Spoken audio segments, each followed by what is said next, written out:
दोस्तों नमस्कार। तो आज हम फिर से लेकर आ गए आप लोगों के बीच प्रश्नों की श्रृंखला। आज हम बात करने वाले आरपीएससी मानव अधिकार आरटीआई के बारे में।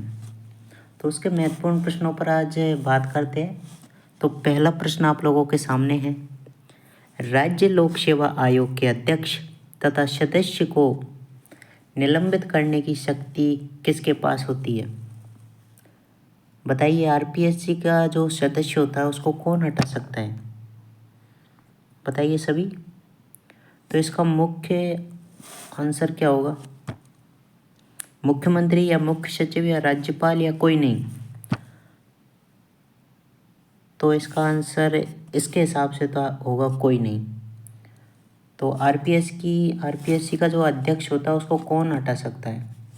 तो हम सबको ज्ञात है कि राष्ट्रपति हटाता है। अगला प्रश्न आप लोगों के सामने है, ये रहा, आरपीएससी के अध्यक्ष तथा सदस्यों को साबित कदाचार तथा असमर्थता के आधार पर कौन पदम्युक्त कर सकता है? वही प्रश्न है, बस लैंग्वेज चेंज है। तो बताइए इसका आंसर क्या होगा? अभी हमने बात की थी, इसका आंसर होगा राष्ट्रपति। अगला प्रश्न आप लोगों के सामने ये रहा, संविधान के किस अनुच्छेद द्वारा राज्य लोक सेवा आयोग का प्रावधान किया गया है? बताइए सभी, कौन से अनुच्छेद के तहत ये प्रावधान किया गया है? तो इसका राइट आंसर क्या होगा? आप सभी कमेंट में बताएंगे।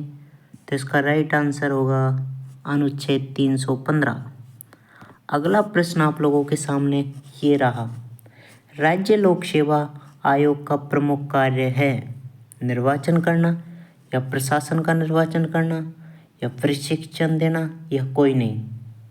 तो इस हिसाब से इस प्रश्न का आंसर होगा कोई नहीं। अगला प्रश्न आप लोगों के सामने ये रहा, स्वतंत्रता से पूर्व राज्य की निम्न में से किस रियासत में लोक सेवा आयोग के माध्यम से भर्ती की जाती थी? मतलब स्वतंत्रता से पूर्व की बात कर रहा है। तो आप सभी अच्छे से प्रश्न को पढ़ेंगे, उसके बाद ही आंसर देंगे। तो आप बताइए, बीकानेर, जोधपुर या जयपुर या उपयुक्त सभी? तो इसका राइट आंसर होगा उपरोक्त सभी। अगला प्रश्न आप लोगों के सामने ये रहा, प्रारंभ में राजस्थान लोक सेवा आयोग में अध्यक्ष के अलावा कितने सदस्य बनाए गए थे? तो बताइए सभी, इसका आंसर क्या होगा? तो हम सबको ज्ञात है, इसका आंसर होगा 2। अगला प्रश्न आप लोगों के सामने ये रहा, वर्ष 1949 में राजस्थान लोक सेवा आयोग की स्थापना कहाँ पर हुई थी? तो बताइए सभी, इसका आंसर क्या होगा? तो इसका राइट आंसर हो जाएगा हमारा जयपुर। अगला प्रश्न आप लोगों के सामने ये रहा, तो बताइए सभी, भर्ती प्रक्रिया में संघ लोक सेवा आयोग का अंतिम कार्य कौन सा है? स्थापना करना या प्रमाणीकरण करना या नियुक्ति करना या चयन करना? तो ये हम सबको ज्ञात है, इसका राइट आंसर हो जाएगा प्रमाणीकरण करना। अगला प्रश्न आप लोगों के सामने ये रहा, भारत में सार्वजनिक मताधिकार के आधार पर प्रथम चुनाव हुआ था। बताइए सभी, इसका आंसर आप सभी बताएंगे कमेंट में भाई साहब। इसका आंसर होगा 1952। अगला प्रश्न आप लोगों के सामने ये रहा, भारत में मतदान की आयु सीमा को घटाकर 18 वर्ष कब किया था? बताइए, इसका आंसर क्या होगा? तो इसका राइट आंसर होगा 1889। अगला प्रश्न आप लोगों के सामने है ये रहा, राज्य के मुख्य सचिव की नियुक्ति कौन करता है? बताइए सभी, इसका राइट आंसर क्या होगा? बताएंगे सभी? सभी देख लीजिए, इसका राइट आंसर क्या होगा? राज्यपाल होगा या राष्ट्रपति होगा, मुख्यमंत्री होगा या भारत के मुख्य न्यायाधीश? तो इसका राइट आंसर हो जाएगा मुख्यमंत्री। अगला प्रश्न आप लोगों के सामने ये रहा, राजस्थान सचिवालय की स्थापना किस वर्ष हुई थी? भाई बहुत महत्वपूर्ण प्रश्न है, बार बार पूछा जाता है, पटवार में तो 3 बार पूछ लिया। तो आप सभी बताएंगे इसका राइट आंसर क्या होगा? अच्छे से पढ़ेंगे एक बार, ये हो गया ना? हाँ, तो ये बताएंगे आप सभी, राजस्थान सचिवालय की स्थापना किस वर्ष हुई थी, बताइए। तो भाई आरपीएससी की स्थापना हुई थी उस टाइम ही शायद इसकी हुई थी।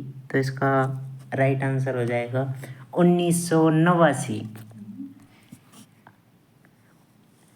1989 नहीं, सॉरी दोस्तों, 1949। अगला प्रश्न आप लोगों के सामने ये रहा, सूचना का अधिकार आरटीआई अधिनियम 2005 कब लागू हुआ था? तो बहुत महत्वपूर्ण क्वेश्चन है भाई, बहुत महत्वपूर्ण। तो बताइए इसका आंसर क्या होगा? 12 अक्टूबर 2005। क्या सही बोला? तो इसका आंसर यही होगा।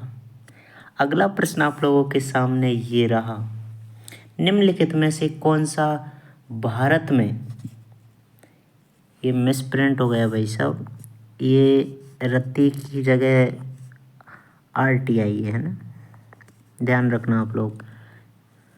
तो निम्नलिखित में से कौन सा भारत में आरटीआई अधिनियम के तहत एक मौलिक अधिकार है? तो आप सभी बताएंगे, नागरिकता का अधिकार, या शिक्षा का अधिकार, या सूचना का अधिकार, या अभिव्यक्ति की स्वतंत्रता का अधिकार। तो आप सभी बताएंगे इसका राइट आंसर क्या होगा? तो इसका राइट आंसर होगा भाई सूचना का अधिकार। अगला प्रश्न आप लोगों की स्क्रीन के सामने ये रहा, 100 रुपये का चैलेंज है। आप सभी बताएंगे राजस्थान सूचना आयोग आरआईसी की स्थापना किस वर्ष हुई थी? ये तो सिंपल सा क्वेश्चन है, इसका राइट आंसर होगा 2006। तो आप जीत चुके हो 100 रुपये। अगला प्रश्न आप लोगों के सामने ये रहा, एंड अंतिम प्रश्न, बहुत महत्वपूर्ण प्रश्नों की श्रृंखला चल रही है, आप देख सकते हो, पढ़िए अच्छे से। सूचना के अधिकार अधिनियम के तहत राज्य मुख्य सूचना आयुक्त और अन्य सूचना आयुक्त अपना त्याग पत्र किसे देते हैं? बताइए सभी, एक बार और प्रश्नों को समझ लीजिए भाइयों।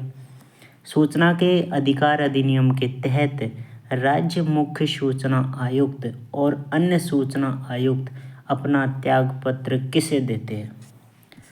मुख्यमंत्री को, या राज्यपाल को, या राष्ट्रपति को, या उपराष्ट्रपति को?